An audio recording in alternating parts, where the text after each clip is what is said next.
Please welcome Joyce Jonson. A few years ago, I read something Patti Smith said about Kerouac, which was, he just spewed his words on paper. Well, nothing could have been more wrong. I'm going to read a little section of my memoir, Minor Characters. On the Road was published on September 5th, 1957. I have the distinct recollection of spending much of September 4th sitting in one of the tall, narrow windows of the apartment I moved into just 2 days before. I remember the view of the opposite brownstones, unrenovated then and tatty, and the high stoops where supers stood smoking, and which old ladies slowly climbed with their wheezing dogs. Positioning myself to face west, I could see all the way to Columbus Avenue and Donnelly's Irish Bar, and beyond that to Broadway, where Jack might come around the corner, walking with his rucksack from the subway any time that afternoon, turning up 68th Street with a thirsty glance at Donnelly's on his way to what he'd called in his last letter from Orlando, our apartment. So happy that I'd found it, although he swore he would have been content to stay with me in the Yorkshire Hotel. Anything was better than gloomy Mexico. I'd mailed him $30 from my writing time money for the bus ticket to New York, where tomorrow he was going to be interviewed by Time magazine, which was also sending a reporter to talk to Allen Ginsberg in Paris. By noon, the phone had started ringing with messages from Viking Press. Was Jack Kerouac there yet? Would he call as soon as he arrived? Would I tell him they had a lot of things lined up for him? Would I make sure he called? The publicity director seemed on the edge of being distraught. Who am I speaking to, by the way, she asked cautiously. Was she entrusting important matters to one of those abandoned young women the author of On the Road wrote about? I said I was a friend of Jack's and added in my best Barnard College voice that I'd worked in publishing until recently myself. Between calls, I'd run back to the window. It was the time of year, not quite fall, when usually nothing important happened, when the city, lulled by the last fierce heat, took a breath before what Jack still called with boyish fervency the great new season. Even the Cedar Bar had emptied. The painters had all gone swimming, like people who took vacations from more ordinary trades. The only excitement there lately had been provided by a visit from the poet Robert Creeley, who had a fatal aura that caused vicious fights to break out wherever he went.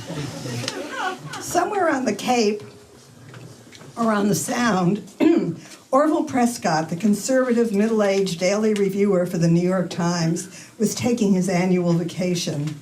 In the August doldrums, the task of reviewing On the Road had fallen to a younger man named Gilbert Milstein, who had quietly been keeping track of Kerouac for years, ever since he'd come upon the phrase Beat Generation in John Cleland Holmes's novel Go, and pursuing the definition further, asked Holmes to write a piece about it. Apparently, it was sheer luck, this matter of timing, much as it later seemed like brilliant strategy on Viking's part. In the late afternoon of September 4th, the Greyhound bus slipped in toward the back door of Manhattan. It crossed the Jersey flatlands, the cattail marshes, oil-ravaged now, where industrial chimneys spout eternal flame, and where suddenly the Pulaski Bridge rusts against the sky, a Klein painting too vast for any gallery. It's just beyond there that the towers of the city first appear, silver ghosts rising above the rank wastes, the asbestos rooftops of mean towns marking the journey's final lap. It was a return route Jack knew by heart. New York was the bitter testing ground of promises, never giving you what you bargained for, always holding something back. With his first book, no one could have made him believe that, but by now he believed he was ready to settle for much less than he'd wanted then. Enough money to tide him over for a while, a few good times to remember later. Some acknowledgement wrested from the critics that at least in the music of his prose he'd broken ground. Little chance they'd look kindly on his subject matter. He He had mixed feelings about On the Road. It had been written 6 years ago, the work of a very young man, about his adventures with Neil.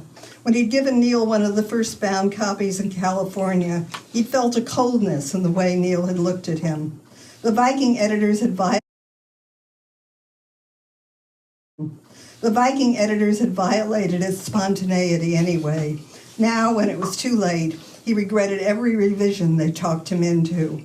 As for Dr. Sachs and Visions of Cody, the two books he considered his great, wild, important works, no publisher wanted any part of them. Still, he imagined celebrity with total naivete, the longing of a shy man to become less tenuously connected to the world. Through your book, you could become known without giving yourself away. When he'd had enough of all the literary parties, the mad Manhattan nights, he'd pick up his earnings, say goodbye to his New York friends, head out again, freer than ever. Standing at the window as the afternoon of September 4th shifted into evening, my own mind was on non-literary matters. In fact, the old-fashioned sentence I was thinking of wouldn't have sounded at all like Kerouac to any of his million future readers. I can hardly wait to hold you in my arms, written in pencil at the end of the letter he'd sent 5 days ago. I saw a man come down 68th Street. He had gleaming black hair, a Hawaiian shirt in a loud blue pattern, blue as his eyes. It took me a moment to be sure, then I ran down the stairs. There was a newsstand at 66th Street and Broadway, right at the entrance to the subway. Just before midnight, we woke up and threw on our clothes in the dark and walked down there, still groggy with the heaviness, the blacked-out sleep that comes after making love. According to Viking, there was going to be a review. Maybe it'll be terrific, who knows, I said. Jack said he was doubtful. Still, we could stop at Donnelly's on the way back and have a beer. We saw the papers come off the truck. The old man at the stand cut the brown cord with a knife, and we bought the one on the top of the pile and stood under a street lamp turning pages until we found Books of the Times. I felt dizzy reading Milstein's first paragraph, like going up on a Ferris wheel too quickly and dangling out over space, laughing and gasping at the same time. Jack was silent. After he'd read the whole thing, he said, "It's good, isn't it?" "Yes," I said, "it's very, very good." We walked to Donnelly's and spread the paper out on the bar and read the review together line by line, 2 or 3 more times, like students poring over a difficult text for which they sense they're going to be held responsible. The most beautifully executed, the clearest and most important utterance yet made by the generation Kerouac himself named years ago as Beat, and whose principal avatar he is. Just as more than any other novel of the 20s, The Sun Also Rises came to be regarded as a testament to the lost generation, so it seems certain that On the Road will come to be known as that of the Beat generation. It was all very thrilling, but frightening too. I'd read lots of reviews in my 2 years in publishing. None of them made pronouncements like this about history. What could history demand of Jack? What would a generation expect of its avatar? I remember wishing Allen Ginsberg was around to make sense of all this, instead of being in Paris. Jack kept shaking his head. He didn't look happy exactly, but strangely puzzled, as if he couldn't figure out why he wasn't happier than he was. We returned to the apartment to go back to sleep. Jack lay down obscure for the last time in his life. The ringing phone woke him the next morning, and he was famous. Thank you. Wow.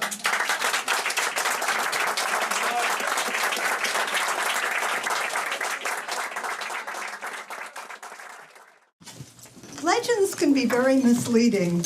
We all know that Jack wrote On the Road in only 3 weeks in April of 1951. What's much less well known is that the book took 5 years and 3 weeks, because Jack actually got the idea for it in 1946, a whole year before he met Neil Cassidy.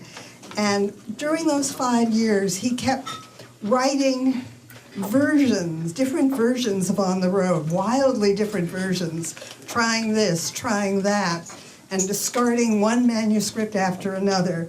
He we all think of him as someone who never revised. Well, his way of revision was simply to discard a manuscript. No, that's not it. Put it aside.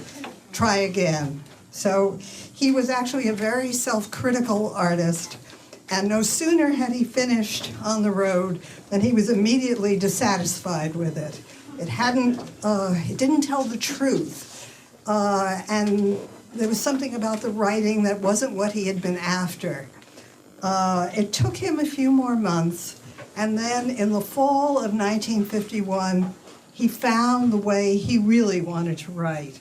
And when I was researching my biography, The Voice Is All, in his 1951 journal, which is unpublished, I found a very detailed account of his incredible breakthrough in the fall of '51. I'm going to ask, when I read from this unpublished journal, that the cameras be off.